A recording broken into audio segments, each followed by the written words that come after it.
Hello, welcome to Stay Paid, the sales and marketing podcast from ReminderMedia, where we talk about the strategies and tactics to help grow your business so you can live a life of freedom tomorrow, but only if you take action today. My name is Joshua Stike, Vice President of Marketing here at ReminderMedia, and with me, as always, is Luke Acree, President of ReminderMedia. What's up, everybody? And today we have a very special guest. Not only is this our first outside guest interview ever, but this guy is a true real estate success story. He is a second-year agent, crushing it right out of the gate with 35 properties sold in his rookie year. He's gone on to sell 29 homes already in his second year and is already top 10 in his area out of 800 other agents. So, Luke, I'll let you do the honors of officially introducing him and telling us about why you wanted to have him on our show. Yes, this is very special for me, and I apologize. You guys can probably tell my voice is a little shot. I lost my voice at a Tony Robbins conference, so I'm going to still try to bring the energy because Tony Robbins talks about how, hey, it's all a decision, it's all a choice. You can change your energy, your state. But this podcast is super special because this guest on the podcast is actually my younger brother. So my younger brother, his name is Stephen Acree. So Stephen, welcome to the podcast. What is up, everybody? So it's exciting I can't believe it. I was thinking about it this morning on my way into work that here I am on a podcast with my younger brother. And it's interesting, Steve, I'm going to let you kind of tell your story, kind of how you got into real estate and stuff. But I remember talking to you, about 2.5 years ago, and talking about this idea of you getting into real estate. It was something that you were kind of had a desire to do. And it was really important to me at the time because what we had faced in ReminderMedia is that, we're having a ton of success with our product, American Lifestyle Magazine, but I felt like we didn't have enough boots on the ground. We did not really understand really what it took to be a real estate agent. And so it just happened that the stars aligned. And when I was talking to Stephen one day, he had brought up the idea about being a real estate agent. And when that happened, I said, oh my goodness, this would be an unbelievable opportunity to be able to get him as a new agent and really learn the business at a grassroots level, at boots on the ground level, understand exactly what a realtor goes through. And, it's kind of crazy to say you're a success story, but yes, 35 transactions in your first year. I think what'd you say you were on track for 270,000 GCI this year? So on track to make $270,000. Yeah. Now, obviously, that's probably not going to be the net profit, but, hopefully, obviously we hit that goal and crush it out of the water. But Steve, kind of give us your take, just give us a little summary, 30,000 foot view, who you are, why you chose to get into real estate. Tell us a little bit about that first journey. Then we got some questions we want to go through because I think this will be really, really valuable for realtors who are listening to this and just any business in general. Starting a business. Started. Yes. Yeah. So tell us kind of your story a little bit. Yeah, so I'm 26 years old. I actually graduated from Liberty University. So I was getting a criminal justice degree about 7 years ago. And I was going to become a police officer. And anyways, I had change of careers. Change. Yeah. But ended up having too many points on my record from speeding tickets. And so that didn't work out. That means you belonged in sales because half the guys on my floor have crazy records. Anyway, so I went to do that, couldn't do that, and was working two crappy jobs at Walmart and then Snowflex, which is a snow resort at Liberty University. And anyways, so I was so tired of doing that, and a friend ended up approaching me and said, hey, man, I got a job for you. And this isn't real estate yet, but he's like, you can work in the call center at Liberty University. And so I jumped on board in the call center, and honestly, worst job ever, but best experience I think I've ever had. So basically, we just dealt with escalated situations over and over again in the financial aid office. People just wanted their money constantly.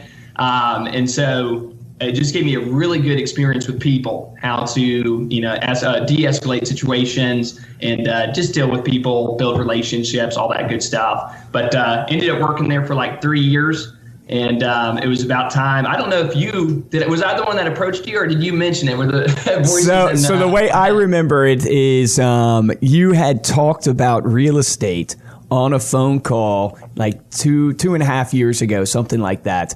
And at that moment, it was just like a light bulb going off in my head. And from that moment, I kind of knew exactly what I wanted to do, which was convince you to jump into the real estate was game. to sell you. Yes, was to sell you on getting in this real estate game. So, Stephen, kind of go through a little bit, since you're new to the business. We talk to a lot of new salespeople on the podcast and just in our business about that first year and how you're kind of taking the things that you've learned during your training and then applying them immediately. What's been the biggest challenge that you faced in starting real estate? And then how is that different from your biggest challenge today? Yeah. So it's funny because when you jump into real estate, the hard part, the first year is going to be your hardest year, because you're dealing with the fact that you have 0 leads and 0 experience. Right. And so right now, I'd say probably the same struggle I have right now is just generating the amount of leads that we need to generate to meet our goals.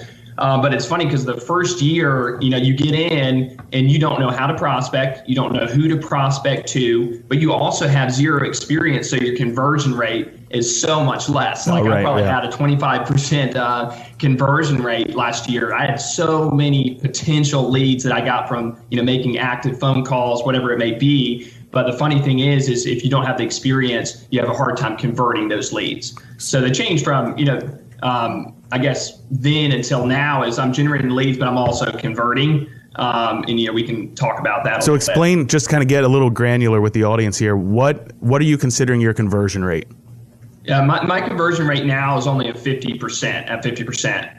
And so, which, it could be from a lot of things. It could be from the seller not, accepting the price that we want, which is still on me because I have to convince them.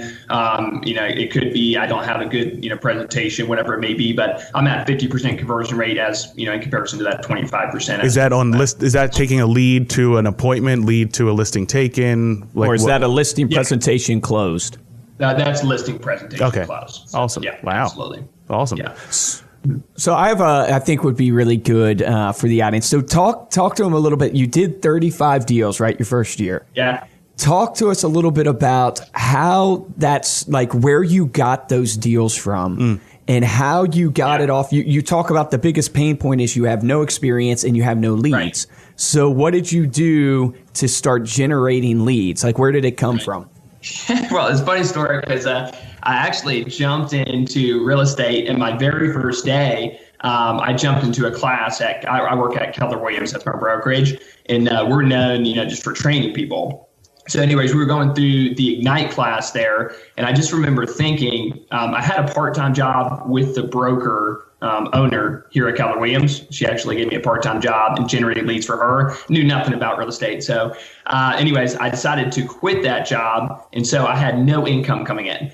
And so I just remember sitting in that class going, what am I going to do? Like, this is not like the Ignite class was training you how to do a contract, not training you how to generate leads or anything like that. So anyways, I knew my brother was in sales. That's me, ladies and gentlemen. No, that's him. But his big thing is making phone calls, just jumping on the phones and taking action. And so anyways, I decided that night, it was 7:00 at night, to jump on the phones and call Zillow for sell by owners. So those are a free way, and we're still doing that now. Actually, we're converting a good amount of for sale owners on Zillow. But just a free way. I jumped on the phones. I ended up getting 4 appointments in one night.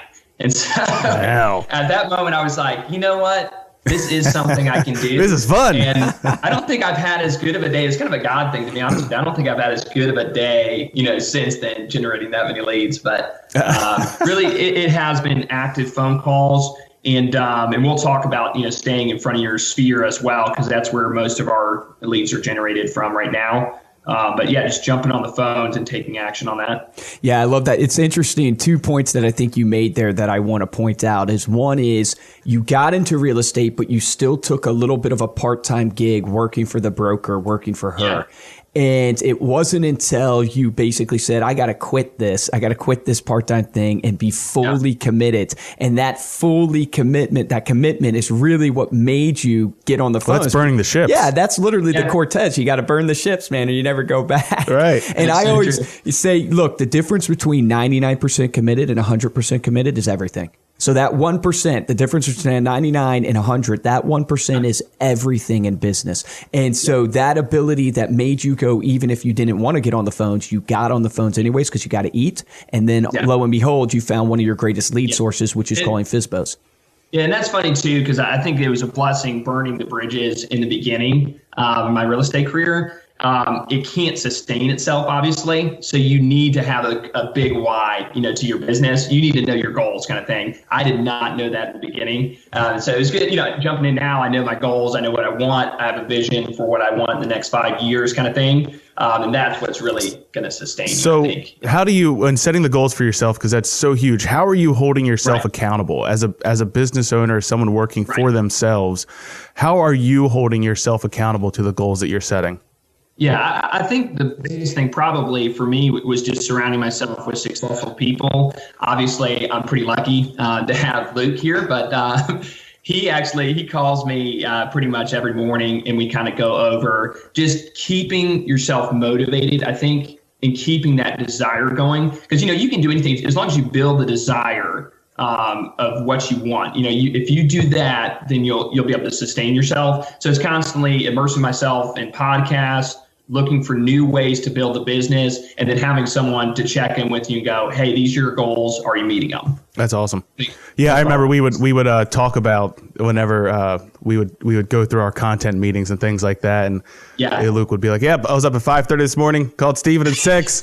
Told him to get up. Let's get it. Let's get the day going." Yeah. It's so crazy how critical, and it's at all levels, right? I think of the level we're at, multi-million-dollar business, and you still need accountability partners. Like you need someone that's going to hold you accountable to reaching your goals, because setting the goals it's tricky, but it's almost the easy part.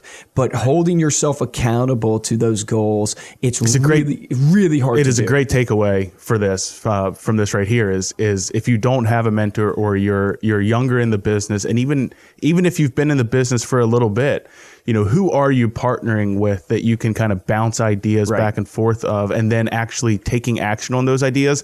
Have someone that you're checking in with. Some people do it with professional coaches. Some people do it with family members. Some people do it with just partners there in their office or team members. So if you're not doing that, think about who you can start to work with. Who do you respect? Who do you kind of look up to? Who's being successful in your industry, and really partner with them. You mentioned there, Steven, that and part of your passion, and even in your bio, I think you said that you have a desire to speak the truth, and you led that back to like your why. You have to have a why. Yeah. What do you mean by that desire to speak the truth, and how has that played into your business and how you do business with your clients? Right. Well, it's actually pretty cool because it's funny, and we'll get into like the listing presentation and some of the points that I think will make you successful when you're at the listing presentation. But part of the speaking the truth comes down to it's going to benefit you in the end. If you go into a listing appointment, you can win anyone on price. In fact, I just had a competitor take a listing of mine last week. And I had an appointment with the guy beforehand. We were making active calls to absentee owners. And anyways, he took it and he overpriced it by $29,000 and put it on the market. So you can win anything by not speaking the truth. But the truth of the matter is, when it comes down to, you're not helping anyone. You're not helping your business, because business is built on repeat and referral business. You're not going to get any business, any referral business by not, amen, but not by not speaking the truth. So just coming into it was really a benefit to me. I have a moral conviction. I believe in Jesus Christ. I'm a Christian. And so that's part of the reason I, talk about speaking the truth. But when it comes down to it, it's not going to help anyone practically in your business if you don't. So, well, I think, I think a few episodes ago, we were going over your unique selling proposition. Yeah. And Luke had brought up that as an example in terms of not only how you're saying that there's 799 other agents out there, and that the passion and that the desire to enter this business with integrity and honesty is really what's leading you to say, look, this is what I'm going to do. If this doesn't appeal to you, and you want to list your home for $29,000 more than what it might be worth, that's okay. There's a market there. There's an agent there for you. Here's what I bring to the table. Another thing that you mentioned during your close, your listing presentation, are your systems. So talk a little bit about what those systems are and how you've used that to leverage not only on your listing presentation, but then in actually with your inventory, selling homes, et cetera.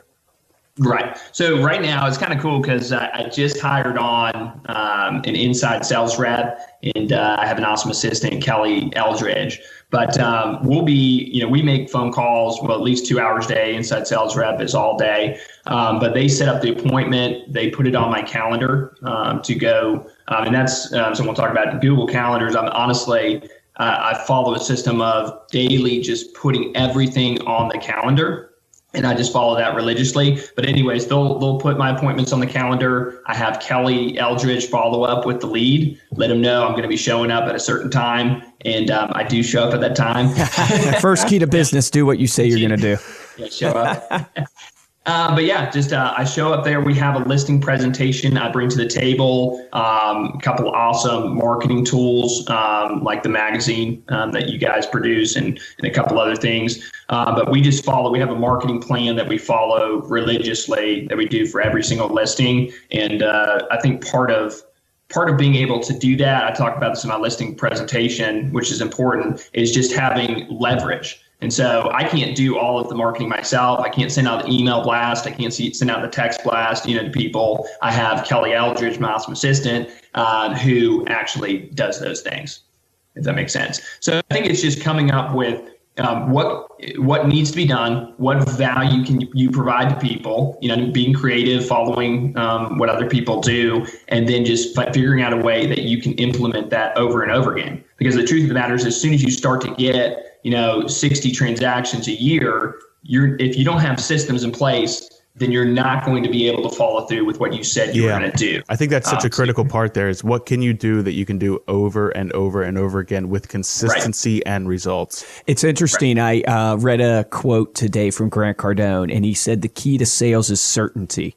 Right. And he said that, and he was going off kind of in this thing going, the key to sales isn't trust, it's certainty. How certain are you? And it plays into this, like sales is all about confidence. And what you're stating here really is, I'm confident I can get your home sold because I have a system that I use for every listing. I do these bullet points for every listing, and it's your conviction and your certainty in that system. And what you guys touched on that I wasn't able to comment on is that your willingness to walk away is what is critical to closing the deal. Your willingness to look at that listing person or look at that listing across the couch, that person who has it, and go, hey, I only take houses I believe I can sell, and I don't believe I can sell it for $29,000 more. Yeah. And the reason why I tell you that is because I'm not just in this for my value, I'm in this for your value, and then listing out to them, hey, I do video marketing. Hey, I do Facebook marketing. Hey, I do this 43-point system that I can help you with. It's your certainty and conviction in that system and not wobbling and not just being different every listing presentation, which I think is critical. Yeah. I would actually, just to go off of that, just to say that to newer agents, I heard that all the time, listening to Kevin Ward, Tom Ferry, everyone says, you need to have that phrase, you know what I mean? There's three things that might happen today. I might take your listing, and you go through it. I might not take your listing because we might not come together on price, and you may not want to sell it for the right price that's going to help you get it sold, being able to walk away. But the truth of the matter is if you're a new agent, and you don't have that many leads and you're going to a listing appointment, you may only have one for the week, still do that in confidence, because the truth of the matter is you're going to convert so many more people being willing to walk away. And we made that mistake, didn't we? How many listings did we take that we didn't sell? Over and over again. Yeah. Really? Yeah, we made that same mistake of just taking listings, priced them too high, thinking that that's what's going to help us generate the leads. We ended up spending money, right? You spent your marketing money and didn't get anything in return. Yeah, there you go. That's not theory, guys. That's practical, actual advice that happened.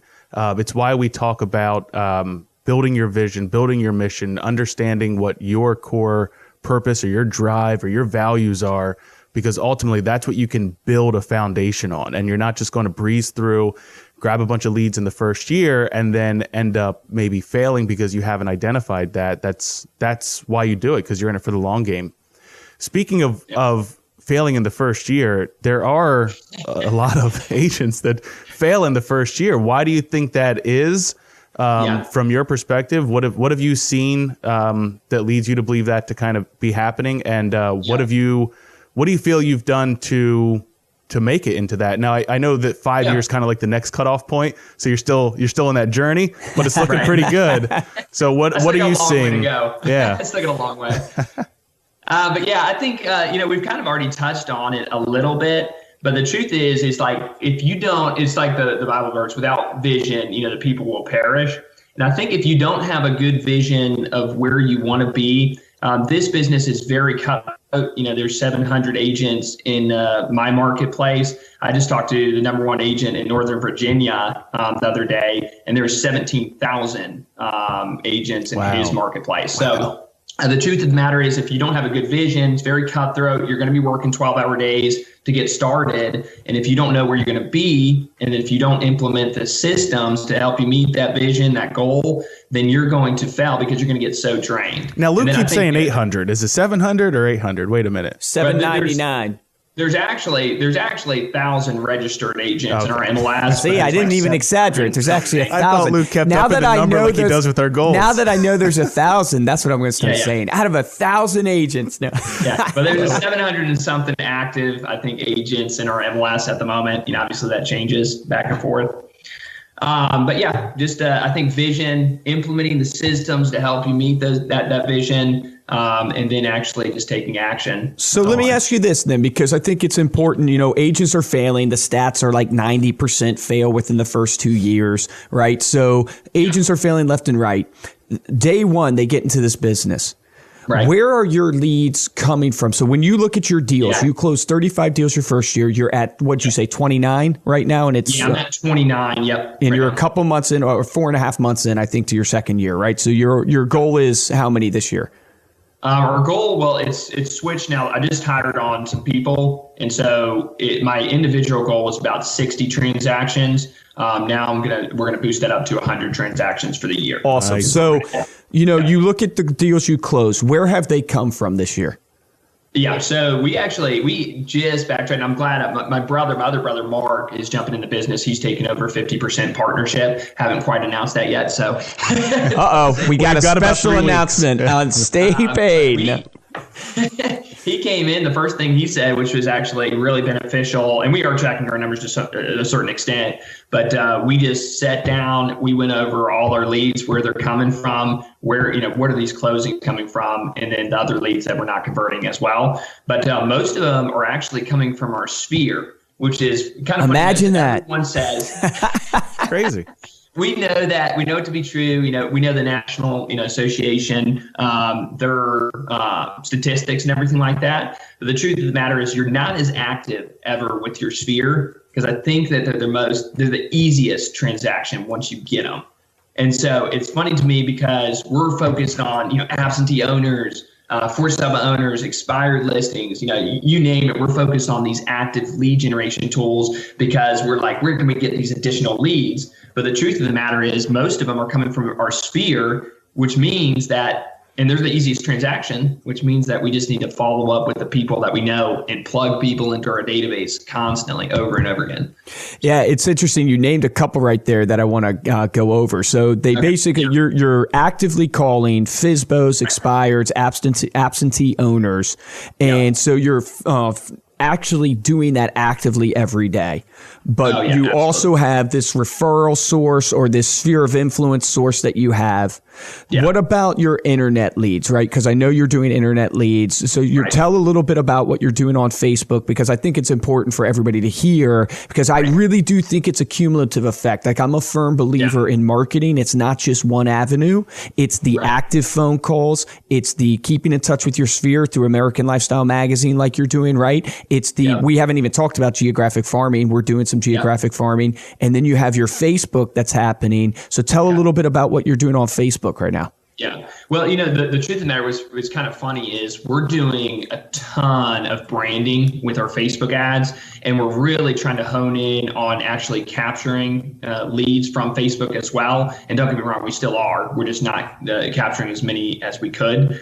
You watch Joshua Smith or Grant Wise or any of these leaders out there, and you know that we can capture more. But most of our Facebook leads have actually come from our sphere that we didn't do a great job of actively, pursuing, but they know that we are present in the community, which is really cool because my philosophy has been from the beginning when I jumped into real estate is it's hard to be good, but as soon as you become good, you'll be great because you're getting the amount of transactions to impress people. Your brand is being spread throughout the community through signs, through referrals, by doing a good job. And so we're really honing in on Facebook to do a lot of branding, showing listings, that we're putting on the market, showing that they're pending, showing that they went sold. But we're really trying to hone in on actually capturing, those leads from Facebook. No, we've got a couple. Tell them what happened to you when you went into the bank the other day. This is the second time it's happened to you at a different bank. It's happened to me twice. Luke and I were actually investing in real estate as well. So we're kind of trying to put our money where our mouth is kind of thing. But I walked into the bank to make a mortgage payment, and the teller there was just like, "Oh, Acree." He's like, "I see your name everywhere." And it was really cool because he said he was actively looking for a property. So I grabbed his card, put him in the database, and I'll be following up with him in the next couple of days. Don't miss that point, people. He grabbed his card, put it in the database. Yeah. You have to do that. You have to. Everybody you meet in this life, I always tell people, a no is not a never. Right? A no is not a never. Just because someone's not going to buy today doesn't mean they're never going to buy. Yeah. And so you just got to segment your leads. And we don't do the best job segmenting our database. Meaning, I don't want people listening to this thinking it's simple. There's so many mistakes that have happened and so much money lost over this past year and a half that you've been doing. But what the critical thing that has separated you from all these other agents that I see that are failing is that you're just persistent and consistent. And even though you might not have the best method at the time, or even though you might not have the best system, you're consistently working it. You're persistent in your pursuit of your goal and your pursuit of actually closing these deals. And that's what's translating. So just that proactive nature is what is key.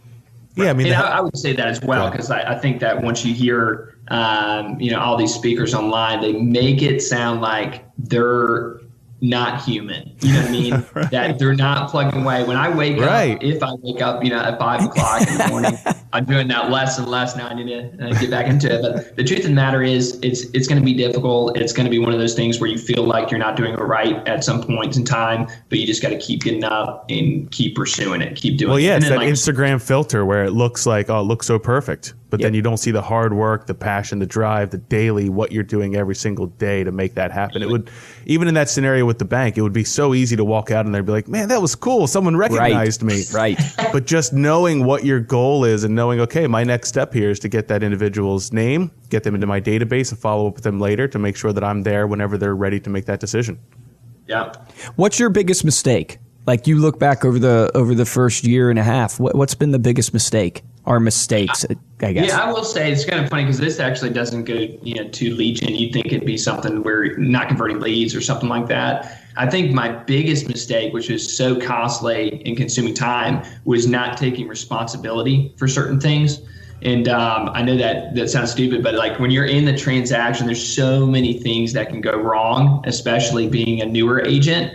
And if you just take the responsibility, do it with a smiling face, you know what I mean? Always be energetic with a person, never put it on your client's plate, you know what I mean? It's on your plate, whether or not it's their mistake or not, it's on your plate. You're the real estate professional. So I think, honestly, the biggest thing for me has just been taking responsibility for whatever goes on, whether it's a crappy agent on the buying side and you're, the listing agent, whether or not your client did something stupid, like tried to void the contract without telling you, do it, get their money back. They're going to refer you, and you're going to get business from them. That's powerful. Take responsibility. That's powerful. In fact, that triggered something in my mind that I thought was amazing. That spoke to me when I'm coaching you, right? But in the end, I'm actually getting coached in a way because you said something the other day. It happens all the time, but you said something the other day that I thought was really powerful and would help new agents, even veteran agents, is you were struggling to,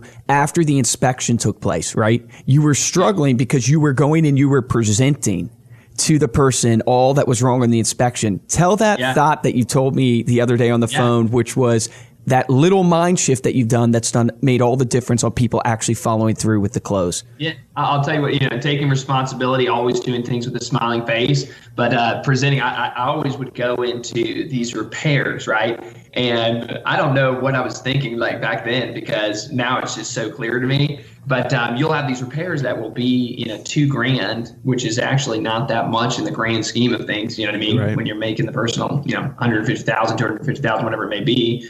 But I'd always approach it and go, look, unfortunately, unfortunately, they're asking for $2,000 in repairs.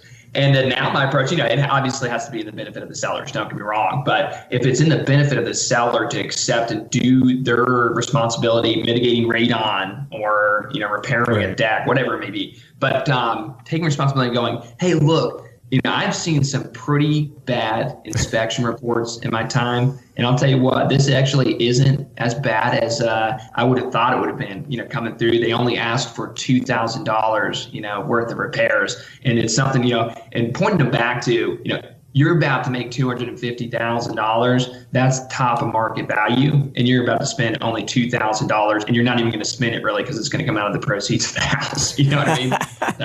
Just that mind shift, just the confidence in your delivery and the positivity has made all the difference on helping you see through these closes. So you got to stay in agreement. You got to stay positive when you're going for the close. I love it. So what are things, just to kind of wrap up, Stephen, I want to hear from you. What are some things? We've talked a lot about consistency. We've talked a lot about processes, systems. Right. What are a few things, a handful of things, maybe 3 things that you do every single day without fail that have attributed to your success so far? Yeah. So listen to everyone. Don't just listen to me. Listen to everyone on lead gen. I mean, we're so dumb because what happens is you get into the business and you lead gen for 2 hours on the phone and you're getting yelled at. It's just like back to the financial aid office. I was just getting yelled at, escalated situation after escalated situation, but you don't get a lead for that day. You know what I mean? And you start to feel like you're getting nothing, right? Mm-hmm. But real estate, honestly, you can do 30 transactions and make good money.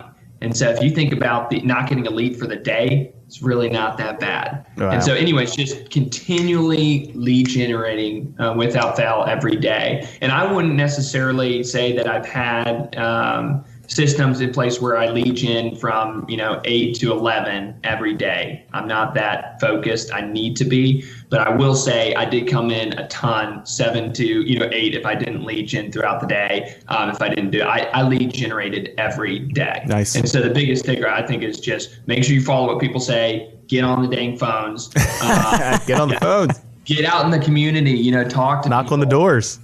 Exactly.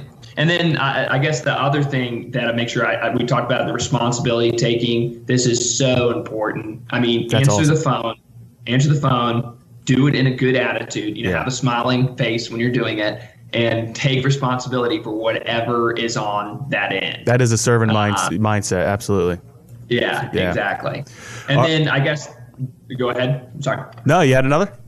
Just one more, just like the, basically focusing on your goals. So we always go back to what do you want? You know what I mean? You did a 12-hour day. You may not have focused at all, and you feel like you're just being thrown or tossed around throughout the day. Take some time, focus on where you want to be. If you're not where you want to be, then either leverage at your business to focus more on your goals, or just take action on what you need to do after that, because you need to know where you need to be in 5 years, basically. Love it. So cool. Well, thank you so much, Stephen, for coming on, being our first guest. Yes, awesome. Yeah. That was fun. Thanks, guys. Is it enjoyable? Oh, it was awesome, man. I love it. I love it. All right, we are Stay Paid Podcast. Check us out on staypaidpodcast.com. We'll have episode notes up on that. Check us out on YouTube, Facebook, Instagram. We will be going live every week. This episode is pre-recorded, so there isn't a live video for this, but we will have video up on our YouTube page, youtube.com/ReminderMedia.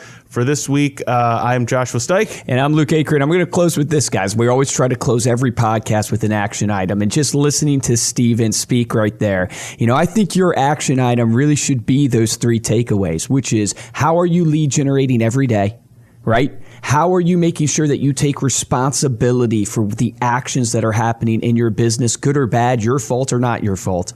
And then third, right, is... Give me the third, Steve, one more time. The vision. The vision, the goals. On your goals, where you want to be. Focus on your goals. Teamwork, baby. Yeah, That's focus on your goals. I think right those there. are unbelievable action items that I want to do in my own business, in my own life. And so do that. Check us out, like Josh said, on staypaid.com or staypaidpodcast.com. But the difference between a top producer and a mediocre producer is top producers take action. So take action on that today.